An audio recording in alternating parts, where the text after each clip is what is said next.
हाँ दोस्तों, आज की कहानी है माँ की दुश्मन बनी बेटी। कहानी पसंद आए तो वीडियो को लाइक और सब्सक्राइब जरूर करना। चलिए कहानी शुरू करते हैं। विदाई की बेला थी। सुंदर से लहंगे में आभूषणों से लदी निशा धीरे धीरे आगे कदम बढ़ा रही थी। आंसुओं से उसका चेहरा भीगा जा रहा था। सहेलियां और भाभियां उलाहना दे रही थी।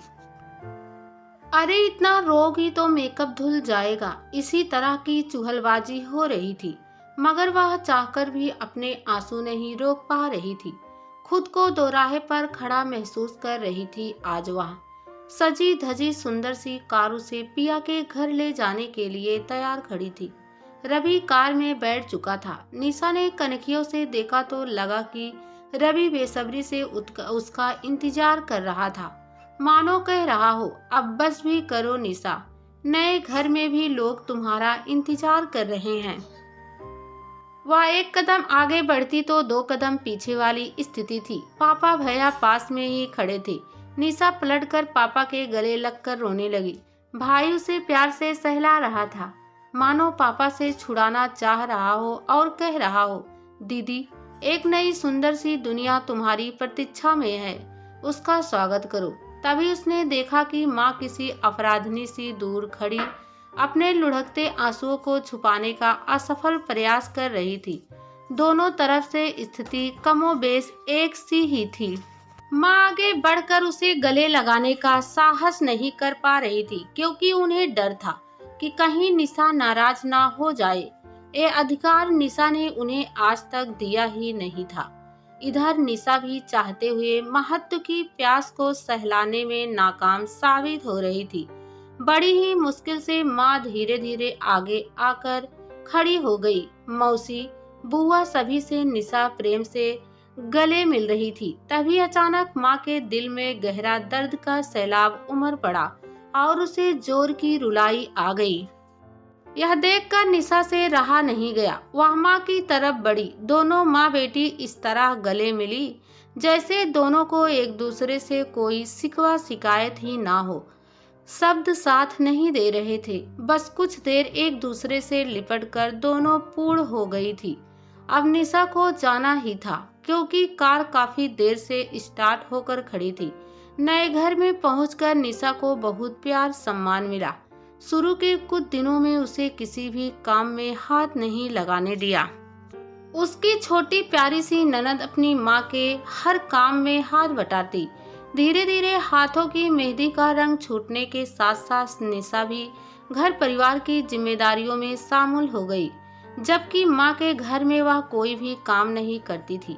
मगर ससुराल तो ससुराल ही होता है। शुरुआत में कुछ कठिनाई भी आई। कई बार वह रो पड़ती थी कि अपनी समस्या किसे बताएं, क्योंकि अपनी माँ को तो उसने पूर्ण रूप से तिरस्कृत किया हुआ था। माँ ने कई बार प्रयास किया था कि निशा घर के थोड़े बहुत काम सीख ले, परंतु ढाक के वही तीन पात।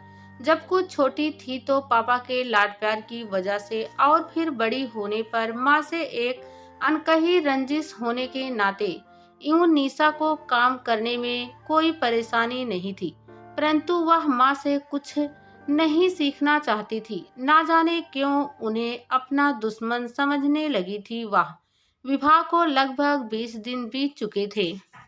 निशा की सास उसे एक बड़ा सा डब्बा देते हुए बोली, बेटा, यह बॉक्स तुम्हारी माँ ने तुम्हें सरप्राइज के तौर पर दिया था। तुम ही इसे खोलना और देखना कि इसमें क्या है। अपने सारे जेवर डब्बे में रख देना। लॉकर में रखवा देंगे। घर में रखना सुरक्षित नहीं होगा। शाम को जब निशा अपने जेवर डब्बे में करीने से संभाल रही थी तो उसने वह बॉक्स भी खोला। वह देखकर अवाक रह गई। डब्बे में सुंदर से सोना और हीरे के जेवरात थे और साथ में एक पत्र भी। निशा की यादों में माँ की हर बात जिंदा थी। इकलौती संतान होने की वजह से माता पिता का संपूर्ण प्यार उसी पर न्यौछावर था। राजेश ने रीता के साथ विवाह तो किया, परंतु निशा को किसी भी मनोवैज्ञानिक संकट में वह नहीं डालना चाहते थे। रीता भी खुद बहुत समझदार थी। इधर निशा भावनात्मक, मानसिक और शारीरिक तौर पर आने वाले बदलाव से गुजर रही थी। माँ उसे भावनात्मक सहारा देने का भरसक प्रयास करती, परंतु निशा हर बार माँ को ठुकरा देती है। यह पत्र उसकी माँ रीता ने लिखा था। प्यारी निशा, तुम्हारे पापा का मुझसे शादी करने का मकसद सिर्फ इतना था कि उनकी अनुपस्थिति में मैं तुम्हारी देखभाल कर सकूं। अब तुम्हारा विवाह हो चुका है। समय के साथ धीरे धीरे समझ जाओगी कि एक पिता के लिए अकेले संतान को पालना कितना मुश्किल होता है। माँ तो सिर्फ माँ होती है। यह सौतेला शब्द तो हमारे समाज ने ही गढ़ा है। पूर्व ग्रह से ग्रसित यह भावना किसी स्त्री को जाने समझे बगैर ही खलनायिका बना देती है। तुम्हारा विदाई के समय मुझसे लिपटना मुझे उम्र भर की खुशी दे गया। मेरा बचपन भी कुछ तुम्हारी ही तरह बीता है। सदा सुखी रहना। और हाँ, अपनी माँ से मिलने कब आ रही हो? वह सोच में पड़ गई। उसकी आंखों से आंसू बहने लगे। उसे इन गहनों में से ममत्व की सुगंध आने लगी। वह काफी देर तक उन्हें देखती रही। इनमें से कुछ गहने उसकी अपनी माँ के थे और अधिकतर नई माँ के, जिसे उसने माँ तो कभी माना ही नहीं। दरअसल निशा के जीवन में दुखद मोड़ तब आया जब 12 साल की उम्र में उसकी माँ की मृत्यु हो गई थी। लाड प्यार से पली इकलौती संतान कुदरत के इस अन्याय को सहने की समझ भी नहीं रखती थी। पिता राजेश भी परेशान। एक तो पत्नी की असमय मृत्यु का गम, दूसरा 12 साल की बिटिया को पालने की जिम्मेदारी। ऐसी कच्ची उम्र में जब बच्चे कई तरह के शारीरिक और मानसिक परिवर्तनों से गुजरते हैं, एक पिता के लिए बहुत ही मुश्किल हो जाता है। ऐसे में खासकर बिटिया का लालन पालन करना। कुछ लोगों ने सलाह दी कि वह निशा की मौसी से विवाह कर ले, क्योंकि अपनी बहन की संतान को जितने प्यार से वह पालेगी, ऐसे कोई दूसरी महिला नहीं कर सकती। परंतु निशा की मौसी उसके पिता से उम्र में बहुत छोटी थी, इसलिए राजेश को यह मंजूर नहीं था। खैर, समय की मांग को देखते हुए रीता के साथ निशा के पिता राजेश का पुनर्विवाह सादे समारोह में हो गया। माँ को गए अभी सिर्फ 1 ही साल हुआ था। अकेली अकेली उदास सी रहती थी वह। नई माँ कभी पिता से हंसकर खिलखिलाकर बात करती तो निशा परेशान हो उठती। उसे लगता कि इस महिला ने आकर उसकी माँ की जगह ले ली है। निशा की माँ की साड़ियाँ राजेश के कहने पर अगर रीता ने पहन ली तो निशा आग बबूला हो उठती। यह सब देखकर रीता ने अपने आप को बहुत संयमित कर लिया था। वह नहीं चाहती थी कि किशोरा अवस्था में किसी बच्चे के दिमाग पर कोई गलत असर पड़े।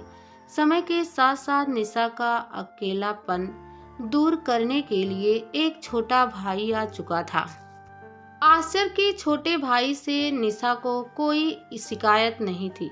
वह उसके साथ खेलती और अब थोड़ा खुश रहने लगी थी, लेकिन माँ के प्रति अपने व्यवहार को वह नहीं बदल पाई थी। 22 साल की उम्र पूरी होने पर घर वालों से विचार विमर्श के बाद निशा का विवाह तय कर दिया गया। निशा ने भी कोई आरुचि नहीं दिखाई। वह तो मानो नई माँ से छुटकारा पाना चाहती थी।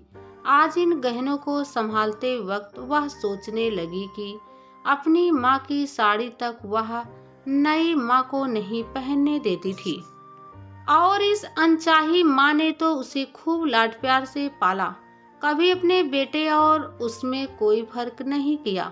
विवाह के समय अपनी सुंदर कीमती साड़ियाँ और भारी गहने सब उसी को सौंप दिए, जैसा कोई असली माँ करती है। तभी सासू माँ ने उसे आवाज देकर दरवाजे पर अपनी उपस्थिति का एहसास कराया। निशा का उदासीन चेहरा देखकर वह बोली, अरे बेटा, क्या बात है? मैंने लॉकर वाली बात कहकर तुम्हारा दिल तो नहीं दुखाया। दरअसल घर में इतना कीमती सामान रखना असुरक्षित है, इसलिए मैंने ऐसा कह दिया। अरे नहीं मम्मी, ऐसी बात नहीं है, कहकर वह रुक गई। आगे और कहती भी क्या, कैसे कह देती कि जिस माँ ने अपना सर्वस्व उसके लालन पालन में लुटा दिया, उससे वह इतनी नफरत करती थी कि पश्चाताप करने की भी कोई राह नहीं सूझ रही है। खैर, सासू माँ समझदार थी, सब जानते हुए भी वह अनजान ही बनी रही। इधर निशा के अंदर उधेड़ बुन चलती रही। शाम को रवि आकर बोला, अगले 2 से 3 दिन में हम तुम्हारे घर मम्मी पापा से मिलने चल रहे हैं। दरअसल रवि की माँ ने ही उसे निशा को माँ के घर ले जाने की सलाह दी थी। वह धीरे से बोली, ठीक है, मगर मन ही मन बड़ी शर्मिंदा हो रही थी कि कैसे सामना करूंगी माँ का। अगले दिन सुबह मौसी का फोन आया। निशा आत्मग्लानि से भरी हुई थी। उसने मौसी से माँ का जिक्र किया। तब मौसी ने ही उसे बताया कि रवि के साथ उसका विवाह उसकी माँ रीता ने ही तय किया था। दरअसल रवि की माँ रीता की बचपन की सहेली थी। रवि की माँ का विवाह तो समय से हो गया, परंतु यह रीता का दुर्भाग्य था कि बहुत ही छोटी उम्र में उसकी माँ की मृत्यु हो गई। पिता ने दूसरा विवाह नहीं किया। पारिवारिक सदस्यों के साथ मिलकर खुद ही अपनी बेटी को पालने की जिम्मेदारी ली। परिवार के बीच में रीता की परवरिश तो ठीक ठाक से हो गई, परंतु उसके विवाह में देरी होती रही क्योंकि दादा दादी की मृत्यु हो चुकी थी। ताऊ ताई अपनी गृहस्थी में व्यस्त हो गए थे।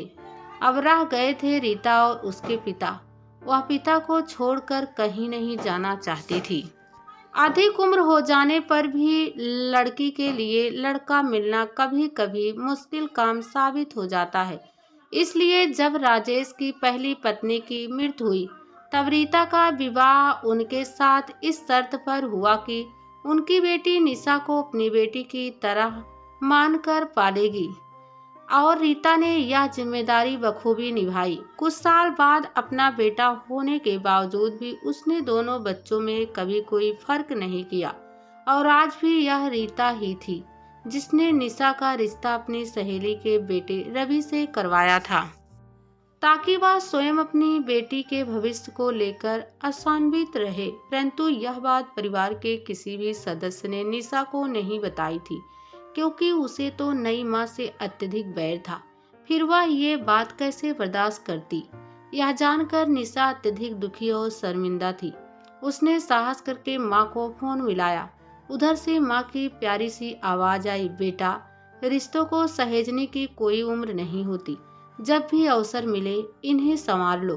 शायद माँ इससे आगे कुछ नहीं बोल पाई, और इधर निशा मायके जाने की तैयारी में जुट गई, क्योंकि उधर ममता का आंगन बाह पसारे उसके इंतजार में था।